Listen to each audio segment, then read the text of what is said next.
ప్రతి ఉదయం దేవుని వాగ్దానం అనే కార్యక్రమానికి ప్రేమతో మిమ్మల్ని ఆహ్వానిస్తుంటున్నాను. ఈ ఉదయకాల సమయంలో దేవుడు మన కొరకు ఏర్పాటు చేసినటువంటి వాక్యభాగము 118వ కీర్తన 6వ వచనాన్ని ధ్యానించుకుందాం. 118వ కీర్తన 6వ వచనాన్ని ధ్యానించుకుందాం. యెహోవా నా పక్షమునున్నాడు, నేను భయపడను, నరుడు నాకేమి చేయగలరు.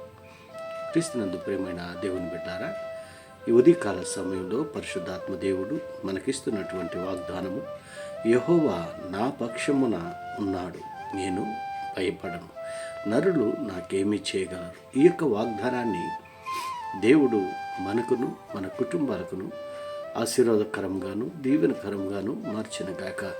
ఈ యొక్క మాటల్లోని ఆత్మీయ సత్యాలను ఆత్మీయ అర్థాలను మనం గమనించినట్లయితే దావీదు ఈ యొక్క కీర్తనను రచిస్తూ ఈ యొక్క మాటలను మాట్లాడుతూ ఉంటున్నాడు.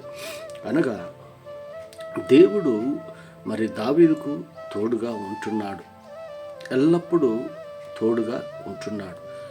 కష్టంలోనూ ఇరుకుల్లోనూ ఇబ్బందుల్లోనూ దేవుడు దావీదుకు తోడుగా ఉంటున్నాడు. అందుకే దావీదు తన వ్యక్తిగత అనుభవాల్లో నుండి ఈ యొక్క కీర్తనను రచిస్తూ ఈ మాటలను మాట్లాడుతూ ఉంటున్నాడు.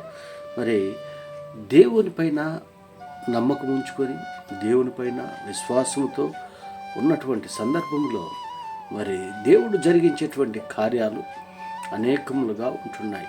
అందుకే మరి ఇక్కడ నుండి 5వ వచనంలో మనం గమనించింది, ఇరుకునందుండి నేను యెహోవాకు మొరపెట్టుకొని విశాల స్థలమందు యెహోవా నాకు ఉత్తరమిచ్చెను. అంటే ఎలాంటి పరిస్థితుల్లో ఉండి దేవుణ్ణి ప్రార్థిస్తుంటున్నాడు, ఎలాంటి సందర్భంలో దేవుణ్ణి మొరపెడుతూ ఉంటున్నాడో ఈ మాటలను బట్టి మనం అర్థం చేసుకోగలం.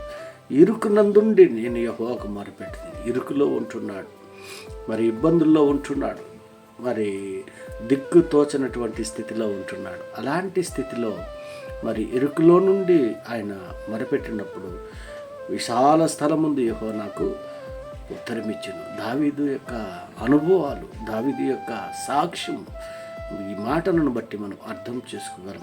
అంత మాత్రమే కాదు, కానీ దావీదు దేవుని మీద ఆధారపడ్డాడు, దేవుణ్ణి నమ్ముకొని ఉంటున్నాడు. అందుకే 8వ వచనంలో అంటున్నాడు, మనుషులను నమ్ముకొనుట కంటే యెహోవాను ఆశ్రయించుట మేలు, రాజులను నమ్ముకొనుట కంటే యెహోవాను ఆశ్రయించుట మేలు అని మరి ఇక్కడ మాట్లాడుతూ ఉంటున్నాడు. అనగా మరి కష్టం వచ్చినప్పుడు, ఇరుకులో ఉన్నప్పుడు, ఇబ్బందుల్లో ఉన్నప్పుడు మనుషులపైన ఆధారపడలేదు, రాజులను నమ్ముకోలేదు, కానీ దేవుణ్ణి నమ్ముకున్నాడు, దేవుణ్ణి ఆశ్రయించాడు. ఎందుకనగా ఆయన్ను ఆశ్రయించినటువంటి నరుడు ధన్యుడు అని దేవుని యొక్క వాక్యంలో మనం చూస్తుంటున్నాం.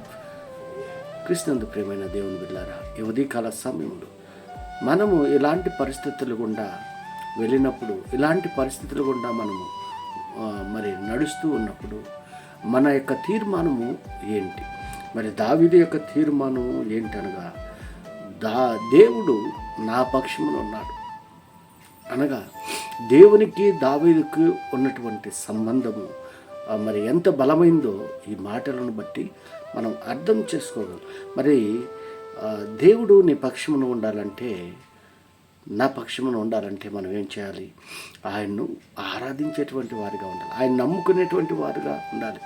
యెహోవాను నమ్ముకున్నవాడు నరుడు ధన్యుడని ఏ రీతిగా అయితే మనం చూస్తూ ఉంటున్నామో, మరి ఆ ధన్యత నీవు నేను పొందుకోగలం. ఆయన యందు విశ్వాసం ఉంచి ఆయనలో నమ్మకంగా మనం ఉన్నప్పుడు మరి దేవుడు మన పక్షాన ఉంటాడు, నరులు మనకేం చేయలేరు. ఎందుకనగా దేవుడే మన పక్షంలో ఉన్నప్పుడు, దేవుడు మనతో ఉన్నప్పుడు మనకు ఆశీర్వాదకరం, మనకు దీవెనకరం. దేవుడు ఎప్పుడైతే మనతో లేకుండా ఉంటాడు, అనగా దేవునికి మనం దగ్గరైనప్పుడు దేవుడు మనతో ఉంటాడు. దావీదు ఇరుకులో నుండి మరి ఆయన మొరపెడుతూ ఉంటున్నాడు, అనగా దేవునికి దగ్గరగా జీవిస్తూ ఉంటున్నాడు, దేవునికి దగ్గరగా ఉంటున్నాడు. మరి మన యొక్క జీవితాలు దేవునికి దగ్గరగా ఉంటున్నాయా? మరి మన కష్టం వచ్చినప్పుడు మనుషుల పైన మనం ఆధారపడుతూ ఉంటున్నామా? మనకు ఇబ్బందులైనప్పుడు మరి మనుషులపైన మరి ఆధారపడుతూ ఉంటున్నామా? దావీదైతే దేవుని మీద ఆధారపడ్డాడు, దేవుని యొక్క దీవెనలు పొందుకున్నాడు. క్రీస్తునందు ప్రియమైన దేవుని బిడ్డలారా, అలాంటి దీవెనలు, అలాంటి ఆశీర్వాదాలు నేను పొందుకోవాలి అని అంటే దేవునికి దగ్గరగా జీవించాలి, దేవుని యందు విశ్వాసం ఉంచాలి. దేవునిలో నమ్మకంగా ఉన్నప్పుడు దావీదు వలె దీవింపబడతాం, దావీదు వలె ఆశీర్వదింపబడతామని ఈ కొద్ది మాటలు దాన్ని నేను హెచ్చరిక చేస్తుంటున్నాను. దేవుడి యొక్క మాటలను మరెక్కువగా మీకును మీ కుటుంబాలకును ఆశీర్వాదకరంగాను దీవెనకరంగాను మార్చిన కాక. ఆమేన్.